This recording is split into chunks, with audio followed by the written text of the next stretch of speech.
Welcome back, everybody. It's Thursday. It's 4 o'clock. You know what that means. It's time for another weekly chat with Pat. This week, my special guest here, Paul Pettit. He is our VP of Maintenance. Today, we're going to talk about the Peterbilts.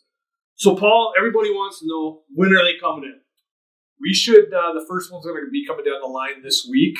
We should hopefully have them in our possession probably mid next month, I would say.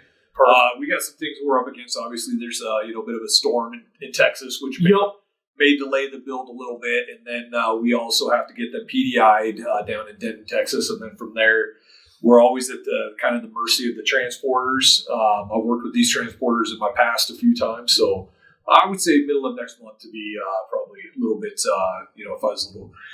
I had to guess, I would say it's probably pretty fair though. All right, perfect.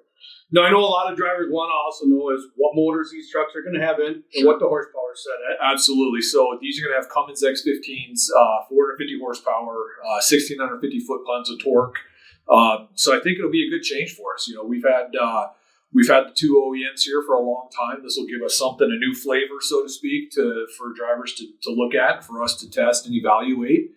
And the Cummins motor has been around for a long time. It's the number one selling engine in America. So I think it'll be a great fit for us.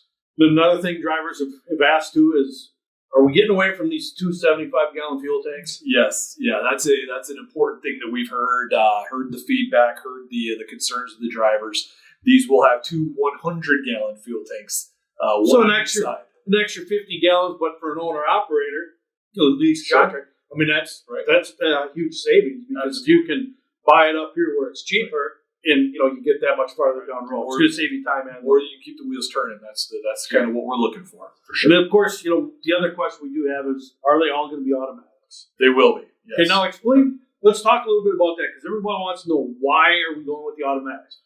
I personally know from driving them, they get better fuel mileage. Right. Yeah. I've heard from the shops that they're easier to maintain and less maintenance. But from your side, 100%, and that's all good points, right? The fuel economy is there, right? There's always the argument from some folks that they can get better fuel economy out of a manual, and that is true. But for most fleets, automatics are the way to go. That way, everybody's on the same playing field.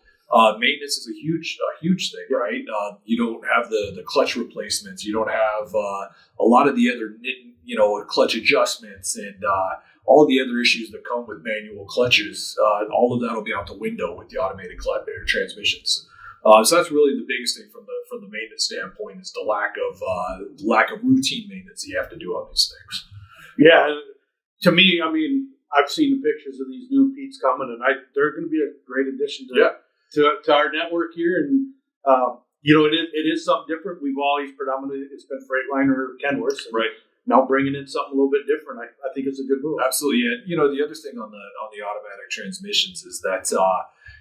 More and more, there's a lot of folks coming out of CDLs. They're out of schools with their CDLs. Automatic only, right? So I see that every week doing road tests. Right. Automatic restriction. So if you have one option, right, you can get everybody into an automatic, but you can't get everybody into a manual. Exactly. So just gives us more options when you're seating drivers. That's one of the bigger pieces as well. So now, if I'm a driver out there and I want to get into one of these new Pete's, what do I need to do?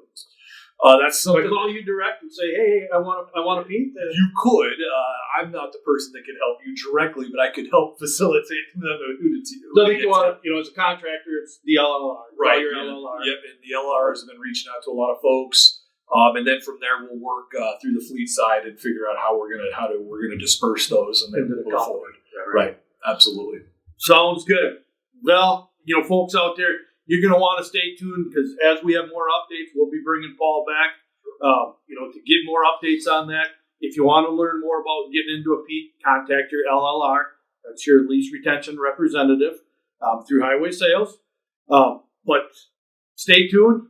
Again, questions, put them in the comments below. We'll get them answered. We'll bring Paul back again in the future. I'm going to leave you guys all with a safety tip today. Something that's one of my big pet peeves. When you're out there driving on the road, you see them flash lights on the side, whether it's an emergency vehicle or it's a tow truck, which qualifies as an emergency vehicle. Most states have that move over law. You need to move over.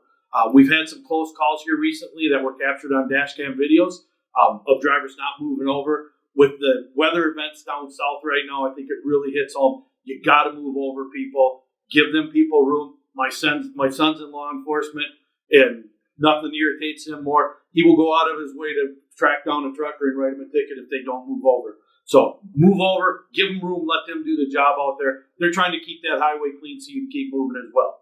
Remember, don't get so busy building a life that you forget to actually have a life. Stay tuned. We'll see you next week. Have a good one.